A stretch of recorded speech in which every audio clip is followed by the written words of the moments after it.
एक मूरखपुर नामक गांव में मन्नू नाई रहा करता था। मन्नू की खुद की नाई की दुकान थी। मन्नू बहुत ही ज्यादा आलसी था, सारा दिन सोता रहता। एक दिन एक ग्राहक दुकान पर आता है और बोलता है, मन्नू भाई बाल काट दो।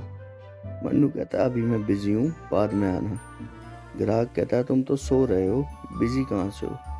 तो मन्नू उसे डांट कर भगा देता है और बोलता है कि बाद में आना। कुछ समय बाद मन्नू की बीवी दुकान पर आती है और उसे सोता हुआ देखती है। मन्नू की बीवी कहती है, भैया मेरे बाल काट दो। तो मन्नू वही कहता है कि अभी नहीं, अभी मैं बिजी हूँ। इस पर मन्नू की बीवी बहुत गुस्सा होकर उसे बहुत खरी खोटी सुनाती है और उसे डंडे से मारने लगती है। तो चिल्लाता हुआ मन्नू कहता है, अरे भगवान क्यों मार रही हो, मुझे छोड़ दो। तभी मन्नू की बीवी उसे बाहर धक्का दे के भगा देती है और कहती है, जब तक कुछ कमा न लो घर में मत आना। मन्नू जंगल की तरफ चल देता है। मन्नू की आदत के अनुसार चलते चलते इतना थक जाता है कि वह एक पेड़ को देखकर उसके नीचे सोने का मन बना लेता है। सोते हुए मन्नू के सामने एक राक्षस प्रकट हो जाता है। राक्षस को देखकर मन्नू बहुत घबरा जाता है। राक्षस कहता है, बहुत दिन बाद आज इंसान का मांस खाऊंगा। मन्नू घबराते हुए दिमाग चलाता है और सोचता है कि अब इस राक्षस से कैसे बचा जाए। तभी मन्नू के दिमाग में आइडिया आता है और वह कहता है कि मैं कोई मामूली नाई नहीं हूँ, मैं बहुत बड़ा जादूगर हूँ। इतना सुनकर राक्षस हंसने लगता है, लेकिन मन्नू कहता है कि रुको, मैं तुम्हें अभी अपनी ताकत दिखाता हूँ। तभी मन्नू के दिमाग में आइडिया आता है, मगर राक्षस और डरा रहा होता है। तब मन्नू उसको कहता है कि मैं कोई सामान्य आदमी नहीं हूँ, मैं पकड़ता हूँ राक्षस। अभी तक 99 राक्षस पकड़ चुका हूँ, तुम्हारी आत्मा पकड़ने के बाद पूरे 100 हो जाएंगे। तो इतना सुनकर राक्षस घबरा जाता है और मन्नू उसे और डरा रहा होता है।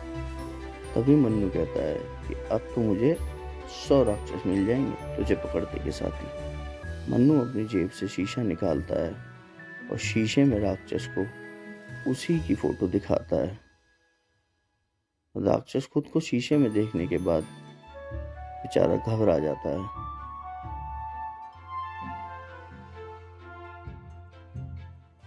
राक्षस अपने आप को देखते ही कहता है कि अरे भाई, ये तो सच में मैं हूँ।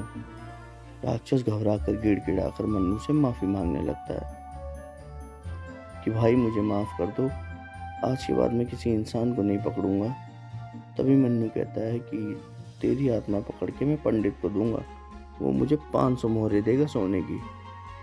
तब राक्षस कहता है कि 500 क्यों, मैं आपको सारा खजाना ही दे दूंगा, आप 500 मोहरों के चक्कर में क्यों लगे हो? मन्नू कहता है, कहाँ से देगा तू? तब मन्नू को राक्षस बताता है कि इस पेड़ के नीचे पूरा खजाना दफन है। तब मन्नू उसको कहता है कि ये खजाना दफन है तो मैं कहाँ से निकालूंगा खजाना? तब राक्षस कहता है, मालिक मैं निकाल के देता हूँ ना आपको खजाना।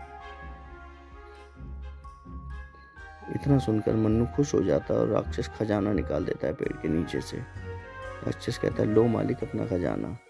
मन्नू कहता है, मगर मैं इतना खजाना लेकर कैसे जाऊंगा?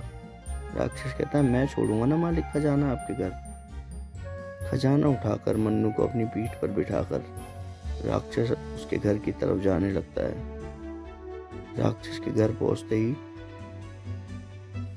राक्षस कहता है कि मन्नू भाई, अब तो मेरी आत्मा को छोड़ दो, आज के बाद मैं किसी इंसान को नहीं पकड़ूंगा। मन्नू उल्टे सीधे मंत्र पढ़कर आईने की दूसरी साइड राक्षस को दिखाता है। उससे राक्षस को लगता है कि उसकी आत्मा मन्नू ने छोड़ दी है। राक्षस मन्नू से माफी मांगता है कि आज के बाद किसी इंसान को नहीं पकड़ूंगा और मन्नू को वहां से छोड़कर राक्षस चला जाता है। मन्नू भी बहुत शुक्रगुजार होता है कि उसकी जान बच गई। इस कहानी से हमें यह सीखने को मिलता है कि कितनी मुसीबत में आप फंसे हो, अगर दिमाग से काम लें तो आप उसी मुसीबत से आराम से निकल सकते हैं।